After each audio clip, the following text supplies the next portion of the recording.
Christopher মার্লোর সেই বিখ্যাত tragedy doctor ফস্টাসের জগতে আপনাদের সবাইকে স্বাগত।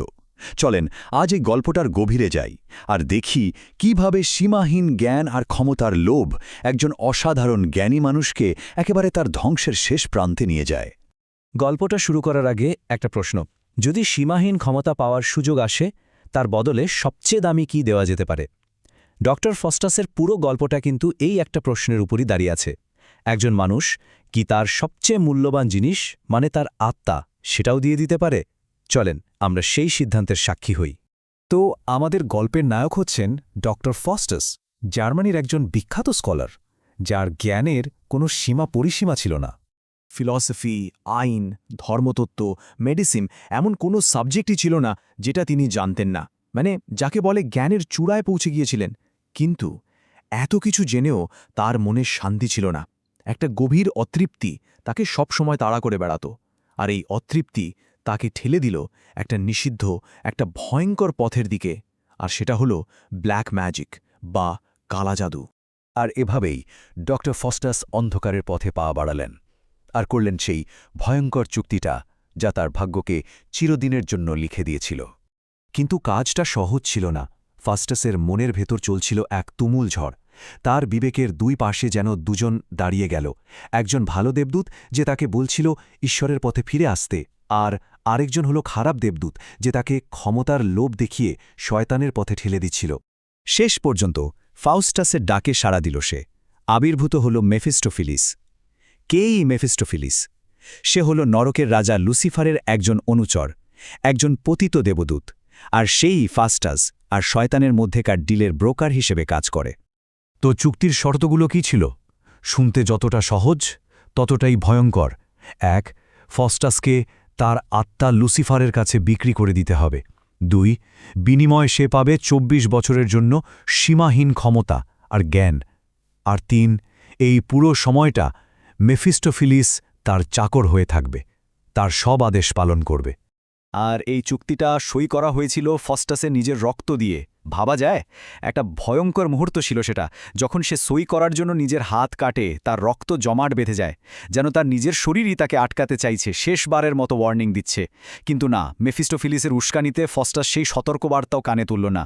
চুক্তিটা সে সম্পন্ন করলই। তো ফস্টাস তো তার চাওয়া মতো ক্ষমতা পেয়ে গেল।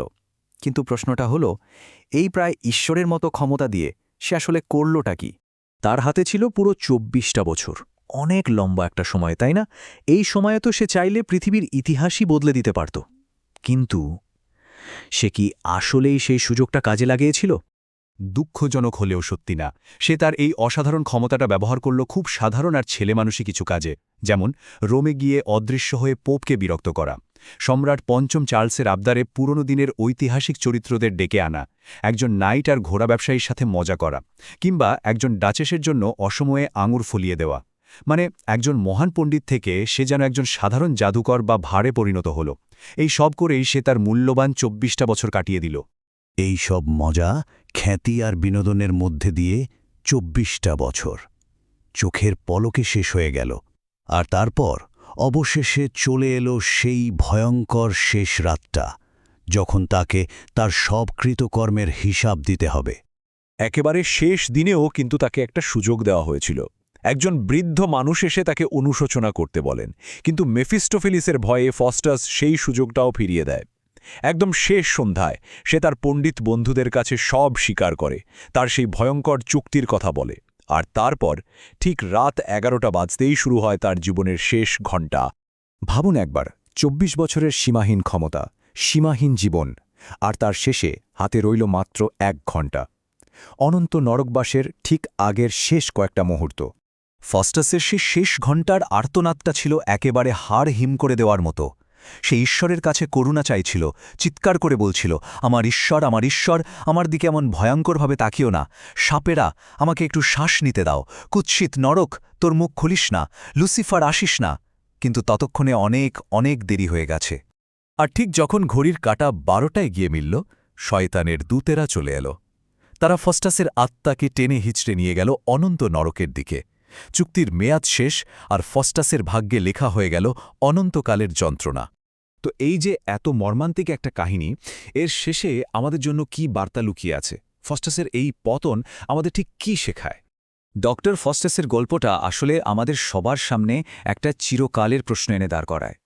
প্রজ্ঞা বা সঠিক বিচারবুদ্ধি ছাড়া যদি শুধু উচ্চাকাঙ্ক্ষা থাকে, তার আসল মূল্যটা কি?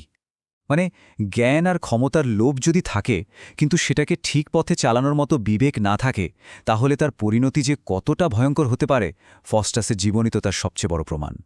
শেষ পর্যন্ত গল্পটা আমাদের এটাই বোঝায় যে ভালো আর মন্দ এই দুটো পথই কিন্তু সবসময় আমাদের সামনে খোলা থাকে, ঠিক যেমন ফস্টাসের সামনে ছিল তার ভালো আর খারাপ দেবদূত।